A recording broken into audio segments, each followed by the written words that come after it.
Hello, ഇന്ന് jeans വെച്ചിട്ടുള്ളൊരു അടിപൊളി ക്രാഫ്റ്റാണ് ചെയ്ത് കാണിച്ചു തരുന്നത്. അപ്പോൾ നിങ്ങളുടെ വീടുകളിലൊക്കെ എന്തായിട്ടും ജീൻസിൻ്റെ വല്ല കോട്ടോ അല്ലെങ്കിൽ പാൻറ്റോ കുട്ടികളുടെ ട്രൗസറോ അങ്ങനെ എന്തെങ്കിലുമൊക്കെ നിങ്ങൾ ഒഴിവാക്കാനായിട്ട് വെച്ചിട്ടുണ്ടാവും. അപ്പോൾ അതിലേതെങ്കിലും ഒരെണ്ണം എടുത്താൽ മതിയാവും കേട്ടോ. അപ്പോൾ ഞാനിതാ എൻ്റെ മോൻ്റെ ഒരു ട്രൗസറാണ് എടുത്തിരിക്കുന്നത്.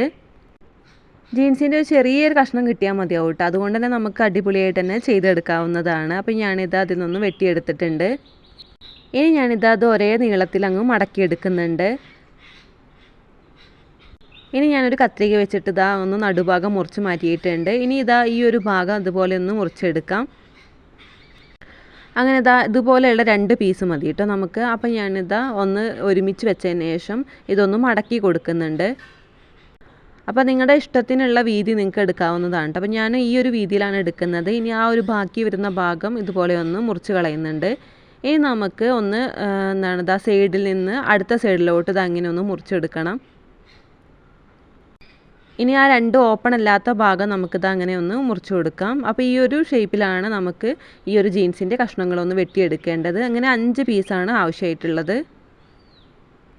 അപ്പോൾ നിങ്ങളെൻ്റെ ചാനൽ ആദ്യമായിട്ടാണ് കാണുന്നതെങ്കിൽ ഒന്ന് സബ്സ്ക്രൈബ് ചെയ്യട്ടോ. അതുപോലെ തന്നെ ലൈക്ക് ചെയ്യാനും കമൻറ്റ് ചെയ്യാനും ഷെയർ ചെയ്യാനും മറക്കരുതേ. ഇനി വെട്ടിയെടുത്തിരിക്കുന്ന ഈ കഷ്ണങ്ങളുടെയൊക്കെ അറ്റത്തായിട്ട് ഇങ്ങനെ നൂല് ചിലപ്പോൾ പൊന്തി നിൽക്കുന്നുണ്ടാവും. അപ്പോൾ അതൊക്കെ ഒന്ന് കരിയിക്കാൻ വേണ്ടിയിട്ട് ലൈറ്ററാണ് ഉപയോഗിക്കുന്നത്. അങ്ങനെ നമുക്ക് ഈ 5 പീസും ഇതുപോലെ തന്നെ ചെയ്തെടുക്കാം. ഇനി വെട്ടി വെച്ചിരിക്കുന്ന ആ ഒരു പീസ് എടുത്തതിന് ശേഷം അങ്ങനെ ഒന്ന് ആദ്യം 2 ആക്കി മടക്കുക. 2 ആക്കി മടക്കിയതിൽ നിന്ന് ബാക്കോട്ട് 2 സൈഡൊന്ന് മടക്കി കൊടുക്കുക. അപ്പോൾ ഈ ഒരു രീതിക്കാണ് വേണ്ടത്. ഇനി സൂചിയിൽ നൂല് കോർത്തെടുത്തതിന് ശേഷം ഇതിൻ്റെ ഈ ഒരു അരികത്തായിട്ട് നമുക്കിത് അങ്ങനെ ഒന്ന് സൂചി വെച്ചിട്ട് ഒന്ന് കോർത്ത് കൊടുക്കാം. അങ്ങനെ എല്ലാ പീസുകളും ഇതുപോലെ തന്നെ നമുക്ക് ചെയ്തെടുക്കണം. സൂചിയിൽ ഈ ഒരു പീസുകൾ നമ്മൾ കോർത്തെടുക്കുന്ന സമയത്ത് എല്ലാതും ഒരുപോലെ ആവാൻ വേണ്ടിയിട്ട് പ്രത്യേകം ശ്രദ്ധിക്കണം കേട്ടോ. അങ്ങനെ നമുക്ക് മുഴുവനായിട്ട് തന്നെ അങ്ങനെ കോർത്തെടുക്കാം. ഇനി 2 ഭാഗത്തെയും കൂടെ നൂലൊന്ന് പിടിച്ച് വലിച്ചതിന് ശേഷം അതൊന്ന് കെട്ടിട്ട് കൊടുക്കുന്നുണ്ട്. ഇനി നമുക്ക് ആ ഒരു പൂവ് ഒന്ന് ബാക്ക് വശത്തേക്കൊന്ന് തിരിച്ചതിന് ശേഷം ഈ ഒരു 2 നൂലും കൂടെ പിടിച്ചതിന് ശേഷം 2-3 തവണയായിട്ട് നന്നായിട്ടൊന്ന് കെട്ടിട്ട് കൊടുക്കാം. ആ ഒരു ഇതളുകളൊക്കെ അതിൽ നിന്ന് വിട്ടു പോരാത്ത രീതിയിൽ വേണം കെട്ടിട്ട് കൊടുക്കാൻ വേണ്ടിയിട്ട്. ഇനി ബാക്ക് വശത്തെ ആ ഒരു നൂലില്ലേ, അത് നമുക്കിനി ആവശ്യമില്ല. അപ്പോൾ അതുകൊണ്ട് ഞാനതൊന്ന് കത്രിക വെച്ചിട്ട് വെട്ടി മാറ്റുന്നുണ്ട്. ഇനി ഒന്നും കൂടെ ഇതളുകളൊന്ന് ഉറപ്പിൽ നിൽക്കാൻ വേണ്ടിയിട്ട് മുകളിലോട്ടും താഴത്തോട്ടും ആയിട്ട് ഒന്ന് തുന്നി കൊടുക്കുന്നുണ്ട്. പുതുതായിട്ട് ആരെങ്കിലും എൻ്റെ ചാനൽ കാണുന്നുണ്ടെങ്കിൽ എൻ്റെ ചാനലിൽ ഞാൻ ഒരുപാട് ക്രാഫ്റ്റുകൾ മുന്നേ ചെയ്തിട്ടുണ്ട്, വേസ്റ്റ് മെറ്റീരിയൽസ് വെച്ചിട്ടും അല്ലാതെയും ഒക്കെ. അപ്പോൾ നിങ്ങൾക്ക് ഈ ക്രാഫ്റ്റിൻ്റെ വീഡിയോസൊക്കെ ഇഷ്ടമാവുകയാണെങ്കിൽ എന്തായിട്ടും ആ ഒരു വീഡിയോസും കൂടെ ഒന്ന് കണ്ടിട്ട് അഭിപ്രായങ്ങളൊക്കെ അറിയിക്കണം കേട്ടോ. ഇനി ഒന്നെങ്കിൽ ഇങ്ങനെയുള്ള മുത്ത് എടുക്കാം, അല്ലെങ്കിൽ നിങ്ങളുടെ കയ്യിൽ ഇങ്ങനെയുള്ള ഭംഗിയുള്ള മുത്തുകളുണ്ടെങ്കിൽ അങ്ങനത്തെ എടുത്താലും മതിയാവും. അപ്പോൾ ഞാൻ ആദ്യം എടുത്തിട്ടുള്ള സൂചി കുറച്ച് വലിപ്പമുള്ള തടിയുള്ള സൂചിയായിരുന്നു. അപ്പോൾ അതുകൊണ്ട് ചെറിയൊരു സൂചിയിലോട്ട് നൂല് കോർത്തെടുത്തിട്ടുണ്ട്. ഇനി നമുക്ക് ഇങ്ങനെയുള്ള മുത്തുകൾ എന്തെങ്കിലും ഉണ്ടെങ്കിൽ നമുക്ക് ആ ഒരു സെൻറ്റർ ഭാഗത്ത് പിടിപ്പിക്കാൻ വേണ്ടിയിട്ട് ഒന്ന് തുന്നി കൊടുക്കാം.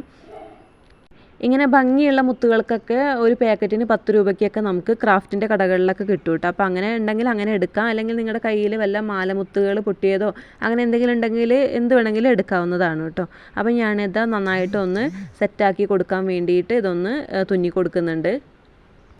ഈ ഒരു മുത്തിൻ്റെ സൈഡുകളിലൊക്കെ 3-4 ഹോളുകൾ ഉള്ളതുകൊണ്ട് നന്നായിട്ട് തന്നെ നമുക്ക് തുന്നിയെടുക്കാൻ വേണ്ടിയിട്ട് പറ്റും കേട്ടോ. അപ്പോൾ ഇതിൻ്റെ സെൻറ്റർ ഭാഗത്ത് നന്നായിട്ടൊന്ന് പിടിപ്പിച്ച് കൊടുക്കുന്നുണ്ട്. ഇനി ഇതിൻ്റെ ബാക്കിലോട്ട് നൂലെടുത്തതിന് ശേഷം 2-3 കെട്ടിട്ടിട്ട് നമുക്ക് ഈ ഒരു നൂലൊന്ന് മുറിച്ചെടുക്കാം.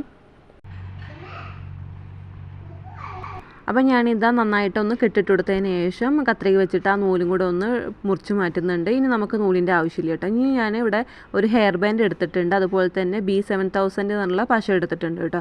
ആ പശ എടുത്തിട്ട് ആ ഒരു പൂവിൻ്റെ ബാക്ക് വശത്തോട്ടൊന്ന് വെച്ചതിന് ശേഷം ഈ ഒരു ഹെയർ ബാൻഡിലൊന്ന് പിടിപ്പിച്ച് കൊടുക്കുന്നുണ്ട്.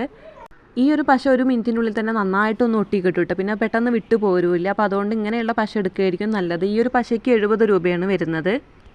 ഈ ഒരു ഹെയർ ബാൻഡ് പഴയതായിരുന്നു കേട്ടോ. അപ്പോൾ അതിൻ്റെ മുകളിൽ ഞാൻ സാറ്റൻ റിബൺ ഒന്ന് ചുറ്റിയതിന് ശേഷം ഒട്ടിച്ച് കൊടുക്കുകയുണ്ടായിട്ടുണ്ടായിരുന്നത്. ഈ ഒരു ഹെയർ ബാൻഡിൽ നിങ്ങളുടെ ഇഷ്ടത്തിനനുസരിച്ച് ഒരു പൂ വെക്കണമെങ്കിൽ ഒരു പൂ വെക്കാവുന്നതാണ്, ഒരു വലുതുണ്ടാക്കി എടുത്താൽ മതിയോ അങ്ങനെയാണെങ്കിൽ. അല്ലെങ്കിൽ നിങ്ങൾക്ക് 1-2 പൂക്കളും കൂടി വെക്കണം എന്നുണ്ടെങ്കിൽ ആദ്യം ഉണ്ടാക്കിയ ആ ഒരു വലിയ പൂവിനേക്കാൾ കുറച്ചും കൂടെ ചെറുതായിട്ടുള്ള 1-2 പൂക്കളും കൂടി ഉണ്ടാക്കിയിട്ട് നമ്മൾ പശ തേച്ചിട്ട് ഒന്ന് ഒട്ടിച്ചു കൊടുത്താൽ മതിയാകും. ഇനി നിങ്ങൾക്ക് ഹെയർ ബാൻഡ് മുഴുവനായിട്ട് ഇങ്ങനെ പൂക്കൾ വെക്കണം എന്നുണ്ടെങ്കിൽ കുഞ്ഞു കുഞ്ഞു പൂക്കൾ ഉണ്ടാക്കിയെടുത്താൽ മതിയാവും കേട്ടോ. അപ്പോൾ എങ്ങനെ ചെയ്ത് കഴിഞ്ഞാലും ഇത് നല്ല ഭംഗിയായിരിക്കും കാണാൻ വേണ്ടിയിട്ട്. അപ്പോൾ നിങ്ങൾക്ക് ഈ ഒരു വർക്ക് ഇഷ്ടമായിട്ടുണ്ടാവുമെന്നാണ് ഞാൻ കരുതുന്നത്. ജീൻസൊക്കെ കിട്ടാൻ ആർക്കും അങ്ങനെ ബുദ്ധിമുട്ടില്ലാത്തതായിരിക്കും. അപ്പോൾ അതുകൊണ്ട് ഇങ്ങനെയുള്ള ഈ ഒരു വർക്കൊന്ന് ചെയ്ത് നോക്കിയിട്ട് നിങ്ങളുടെ അഭിപ്രായങ്ങളൊക്കെ അറിയിക്കണം. പിന്നെ അതുപോലെ തന്നെ നിങ്ങൾക്ക് ഇത് ഇഷ്ടമായിട്ടുണ്ടെങ്കിൽ എന്തായിട്ടും വീഡിയോക്ക് ഒരു ലൈക്ക് ചെയ്യണം. അതുപോലെ തന്നെ നിങ്ങളുടെ അഭിപ്രായം കമൻ്റായിട്ടും രേഖപ്പെടുത്തണം കേട്ടോ. അപ്പോൾ അടുത്ത വീഡിയോയുമായിട്ട് കാണാം.